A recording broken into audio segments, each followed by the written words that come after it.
नमस्कार बच्चों, मैं हूं ममता कुमारी सिंह SS+2 गोला से। हमारे लोकदान ई पाठशाला रामगढ़ में मैं आप लोगों का स्वागत करती हूं। बच्चों, हम लोगों ने अब नया चैप्टर शुरू करना है जिसका है चैप्टर 3 धातु और अधातु। क्लास 10th का 10वीं क्लास की ये तीसरा चैप्टर को हम लोग शुरू करने जा रहे हैं, धातु और अधातु। तो बच्चों, धातु और अधातु की पढ़ाई के लिए हमने पिछली क्लास में पीरियोडिक टेबल में भी ये पढ़ा हुआ है कि किस तरीके से एक भाग धातु होता है और एक भाग अधातु होता है। बीच में टेढ़ी मेढ़ी लाइन होती है जो धातु और अधातु दोनों के गुण को कंटेन करती है, जिसको हम उपधातु कहते हैं। पीरियोडिक टेबल में जो बाईं ओर होते हैं वे धातु होते हैं और दाईं ओर होते हैं वे अधातु होते हैं। तो धातु और अधातु के गुण होते हैं, कुछ प्रॉपर्टी होते हैं जो आज हम लोग पढ़ने जा रहे हैं बच्चों। इसमें उसका पहला है भौतिक गुणधर्म। भौतिक गुणधर्म से आप क्या समझते हो? भौतिक गुणधर्म वो है जिसको छू करके, देख करके, सूंघ करके आप उसके प्रॉपर्टी के बारे में बता सकते हो। सूंघा तो वो कैसा उसका है, टेस्ट महक कैसा है, मुंह में डाला तो टेस्ट कैसा है, उसको छूने पे वो कैसा है, कठोर है, मुलायम है, हार्ड है। तो इस तरीके से जिसको हम पता कर सकते हैं उसको कहते हैं भौतिक गुणधर्म। तो भौतिक गुणधर्म अगर हम धातुओं की देखें बच्चों तो क्या है? सबसे पहला धात्विक उसका गुणधर्म है चमक। सॉरी, धातु में अपनी चमक होती है। इसकी अपनी चमक के कारण धातुओं की पहचान होती है जो अधातुओं में बिल्कुल नहीं हो सकती है। अधातु जैसे आप किसको समझ सकते हो? अधातु में ज़्यादातर हम लोगों ने ये देखा कि गैस होता है वो। तो अगर अधातु में लकड़ी है, प्लास्टिक है, क्या इन सब चीज़ों में आप मेरे हाथ में पेन है, क्या इसमें चमक है? वो नहीं, अधातुओं में चमक नहीं होती है। लेकिन धातु है जिसमें चमक होती है, जिसको हम धात्विक चमक कहते हैं। जिसके एग्जाम्पल मैं आपको दिखा सकती हूँ। आप देख रहे हो मेरे हाथ में चम्मच है, ये स्पून है। इसमें आप देखो जैसे लाइट पड़ती है, लाइट पड़ने पे इस पर चमक ज़्यादा होती है। आप इसका एग्जाम्पल आप देख सकते हो, ये बोर्ड है, इसके चारों तरफ फ्रेम है, ये मेटल का बना हुआ है जो लाइट पड़ने पर आपको चमकता हुआ दिख सकता है। तो धात्विक चमक वो है जिसमें उसकी अपनी चमक होती है, वो इसकी पहचान होती है, धात्विक चमक। दूसरा बच्चों हम लोग आते हैं आघातवर्ध्यता। आघातवर्ध्यता वो है, आघात का मतलब होता है चोट करना। आप किसी चीज को पीट रहे हो, कस कस करके पीट रहे हो, तो उसको हम बोलते हैं आघातवर्ध्यता। धातु का ये बहुत विशेष गुण है कि उसमें आघातवर्ध्यता होता है। कहने का मतलब कि किसी धातु को आप पीट करके चादर बना सकते हो। जैसे लोहे की चादर बनाई जाती है, एल्युमिनियम की चादर बनाई जाती है, कॉपर की चादर बनाई जाती है। तो ये जो पतली चादर बन के तैयार होती है, उसको ठोक करके, पीट करके, उसके ऊपर दबाव डाल के, तो ये गुण कहलाता है आघातवर्ध्यता। क्योंकि इतना आघात को धातु सहन करता है, वो टूटता नहीं है। लेकिन अगर क्या आप किसी लकड़ी को मारो तो क्या वो फैलेगा? नहीं, वो टूट जाएगा। या फिर कोयले को आप मारो, कोयले को हम लोग हथौड़े से मारते हैं, तो क्या वो फैलता है, बड़ा होता है? नहीं, वो टूट करके छोटे छोटे टुकड़ों में बिखर जाता है। तो अधातु में ये गुण बिल्कुल नहीं होता है। और तीसरा आप देख रहे हो तन्यता। तन्यता क्या है बच्चों? तन्यता वो है, धातु में गुण है तानने की, उसमें गुण होता है, शक्ति होती है, उसको तान के हम लंबा कर सकते हैं। और ये बहुत अच्छा गुण होता है सोने और चांदी में। इसको आप देख सकते हो सोना और चांदी में। आपको पता है कि 1 ग्राम सोने को, 1 ग्राम सोना है, इसको तान करके लंबा बना सकते हैं। 2 किलोमीटर लंबा तार बनाया जा सकता है। तो है ना ये इसका खास गुण। धातु में तन्यता का गुण होता है जिसमें सोने और चांदी में बहुत ज़्यादा पाया जाता है। सोना में तानने की यही कारण तो है कि हम लोग सोने और चांदी के हम लोग जेवर बना लेते हैं। जैसा आप डिजाइन दोगे वो वैसा डिजाइन निकाल देता है। क्यों? क्योंकि इसमें आघातवर्ध्यता और तन्यता की विशेषता होती है। चौथा गुण देख रहे बच्चों, हम लोग देखते हैं सुचालक। सुचालक क्या है? ये इसमें धातु में ये गुण होता है कि ये उष्मा और विद्युत का सुचालक होता है।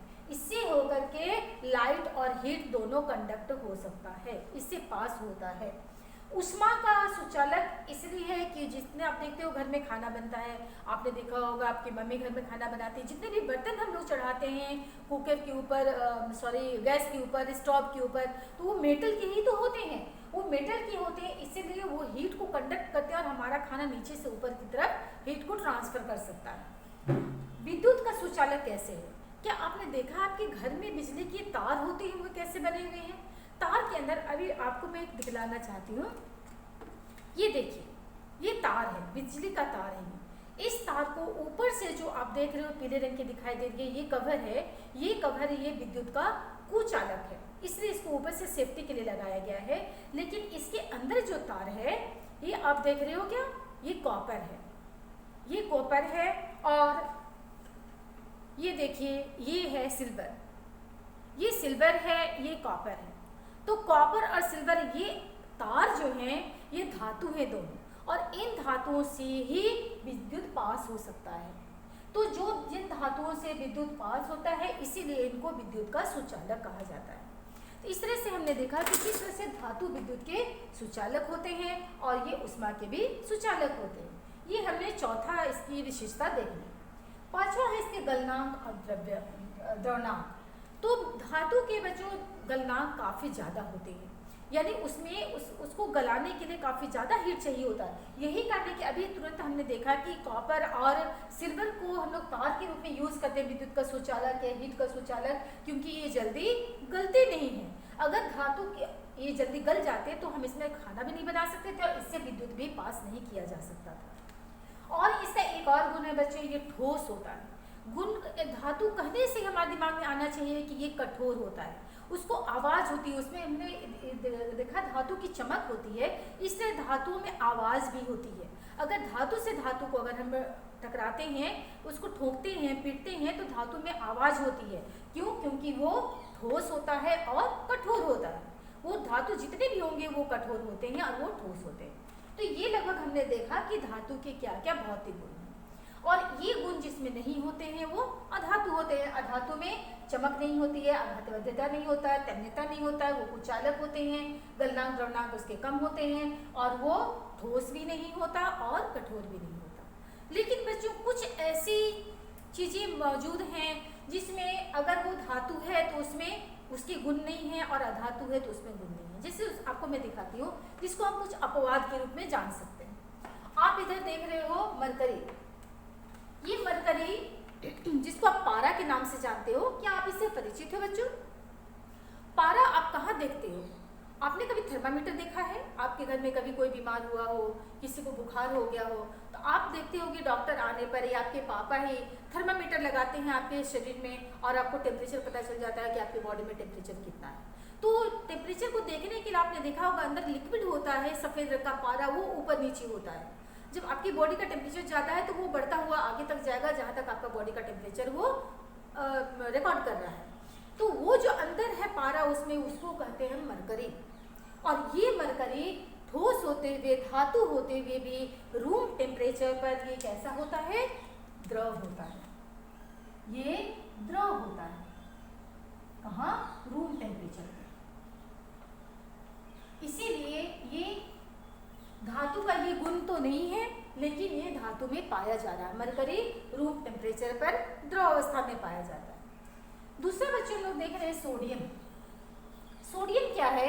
ये धातु होते हुए भी, ये भी धातु है, पर धातु होते हुए भी इसमें इसकी विशेषता क्या है कि बहुत ही कोमल होता है, ये कठोर नहीं होता है। इसको हम लोग चाकू से भी काट सकते हैं, ये कोमल होता है।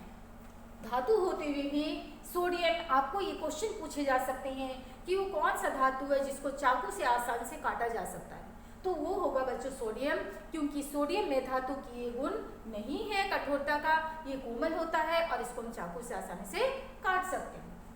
अगला एग्जाम्पल बच्चों गैलियम और सीजियम।